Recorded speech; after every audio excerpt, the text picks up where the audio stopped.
Eh, me raconte pas d'histoire, hein. Tu n'as pas peur de lui faire du mal, tu as peur de plus être la bonne personne. Et si justement cette phrase te dérange, c'est probablement que tu es exactement dans cette situation. Avant d'aller plus loin, abonne-toi parce que ce que tu vas entendre ici n'est certes pas rassurant, mais par contre, ça va mettre des mots sur quelque chose que tu vis déjà. Dans cette vidéo, je vais te faire écouter le vocal d'une de mes clientes. C'est un vocal brut, pas réfléchi, pas filtré, juste authentique. Et c'est justement pour ces raisons qu'il est super intéressant. Parce qu'il relève quelque chose que beaucoup de femmes vivent sans jamais le formuler d'une façon aussi claire que cette femme. On va l'écouter ensemble, je vais le lancer juste là, c'est parti, et après je vais analyser tout ça avec toi. En fait, des fois, j'ai l'impression d'être le bourreau, d'être à la place des hommes que j'ai connus, avec un discours, «Oui, on va prendre notre temps, on va voir ce que ça fait», après ça change pas que j'ai envie de le voir, ça change pas que j'ai envie de partager des choses, ça change pas que, je le contacte pas que quand j'ai envie et cetera, mais voilà, c'est régulier, c'est constant. Mais lui, il est tellement déjà, en fait, je sais même pas si lui, c'est que de l'attachement toxique qu'il a envers moi. En fait, il y a pas de challenge pour moi. Heu et je sais pas si en fait, j'ai peur de le faire souffrir, en fait, de pas avoir, les mêmes sentiments que lui a déjà. Moi, j'ai besoin de plus de temps et ça, il le comprend, il y a pas de souci, mais du coup, je sais pas si j'ai l'impression d'être dans une situation inversée de ce que j'ai connu l'été dernier. À savoir, lui, il est complètement, attaché et enfin, je sais pas si c'est de l'attachement, des sentiments ou juste ça, je saurais pas dire. Et puis moi, bah, du coup, non, pour le moment, je préfère prendre mon temps, prendre ce qu'il y a à prendre, profiter, j'arrive pas à me projeter du tout, voilà, j'en suis là et ça me gêne un petit peu parce que j'ai l'impression que la situation, elle est inversée et ça me pose vraiment problème, quoi. Parce que j'ai pas du tout envie de lui faire du mal comme moi, on m'a fait du mal, en fait.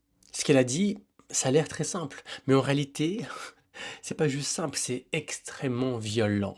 Parce qu'en fait, ce qu'elle exprime, ce n'est pas juste un doute amoureux, c'est une perte de repère. Regardons les choses d'un peu plus près. Toute sa vie, elle a été dans une position très claire. Cette position, quelle est-elle? Celle qui aime plus, celle qui s'attache plus, celle qui attend. Et surtout, celle qui souffre. Et sans s'en rendre compte, elle a construit toute une identité dans laquelle elle est du bon côté. Parce que dans son histoire, ben, souffrir, c'est la preuve irréfutable qu'elle savait aimer. Et l'autre, bah en fait, celui qui part, celui qui doute, celui qui ne s'engage pas, bah lui, en fait, c'était simplement le mauvais, le bourreau, le mauvais bougre.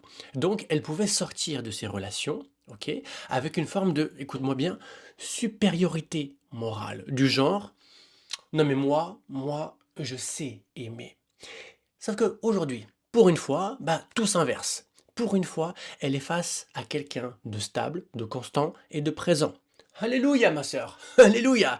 Quelqu'un qui en fait s'attache et elle, bah en fait, elle ne ressent pas grand-chose. Et c'est là justement que tout son système bug. Parce que si elle ne souffre pas, eh bien, c'est lui qui peut souffrir.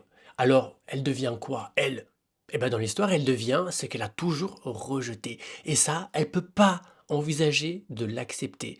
Alors, elle reformule. Elle dit, je ne peux pas lui faire du mal. Mais ce que ça cache vraiment, c'est je ne veux pas être cette personne-là. Et c'est là que ça devient dangereux pour elle et peut-être dangereux pour toi, parce que tu réduis inconsciemment les relations à un schéma binaire. Soit tu souffres, soit tu fais souffrir. Alors qu'en vrai, il existe aussi une troisième possibilité, ok? Une relation où personne ne souffre. Mais ça, pour le coup, tu n'y es pas habitué, donc tu ne sais pas la reconnaître. Et le pire, c'est que tu ne sais même pas comment te comporter là-dedans.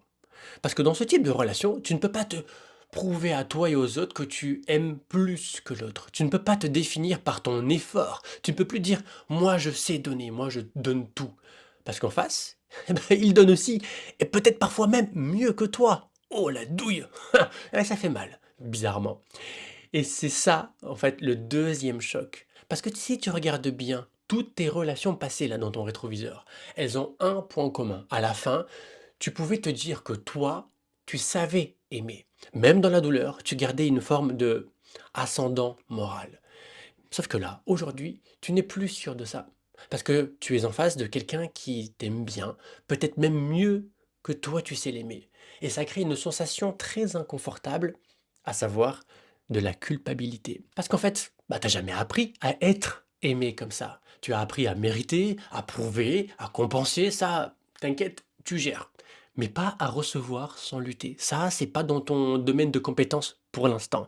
Alors quand quelqu'un arrive avec des épaules solides, pas pour te dominer, hein, mais plutôt pour t'accueillir, tu ne te sens pas rassuré. Tu te sens, à vrai dire, complètement déstabilisé. Alors pourquoi est-ce que tu es déstabilisé? Mais parce qu'en fait, tu n'as plus le contrôle du récit.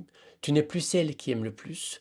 Et sans ce rôle, tu ne sais plus qui tu es. Tu ne sais plus qui tu dois être. Donc tu ralentis, tu doutes, tu viens intellectualiser et tu dis des phrases: «Non mais j'ai besoin de prendre mon temps».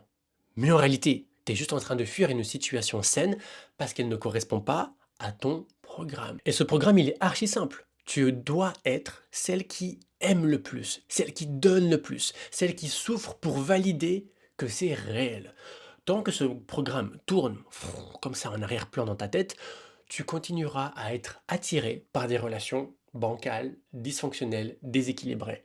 Pas parce que tu les veux, mais parce qu'elles te permettent en fait d'exister dans un rôle que tu connais, où tu sais t'investir dedans. Alors toi qui m'écoutes, j'ai envie de te poser une question maintenant. Est-ce que tu veux vraiment une relation saine ou est-ce que tu veux une relation dans laquelle tu peux continuer à prouver qui tu es? Si tu te reconnais là-dedans, il faut que tu comprennes un truc essentiel. Ce genre de schéma, tu ne les régleras pas en regardant des vidéos. Tu les règles en te confrontant à toi-même, en déconstruisant ton identité relationnelle. Et c'est pour cette raison que j'ai créé le camp d'entraînement émotionnel, le QG des cœurs blindés. C'est un espace où on vient casser ces mécanismes, justement, pour en reconstruire d'autres. Et ça te parle, le lien est dans ma bio ou juste sous cette vidéo.